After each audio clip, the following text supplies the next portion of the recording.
When we deliver a construction hoist to your job site, we bring the gates, and the gates get installed on every floor. But over the years, the suppliers have always delivered gates stacked on top of each other with loose dunnage in between. When you strap them down on a truck, the gates get all bent and messed up and not looking their best when they get to the job site.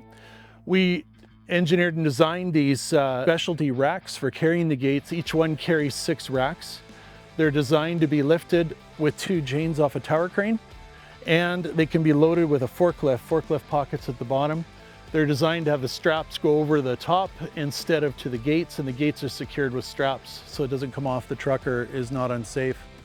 These gates have really changed how gates are installed on jobs and how they're delivered. We'll deliver 3-4 racks to a job at the start of the job, and then as the building goes up, the tower crane just grabs a set of racks when they need it.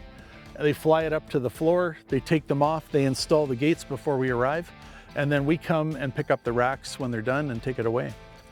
This has been a nice addition to our fleet.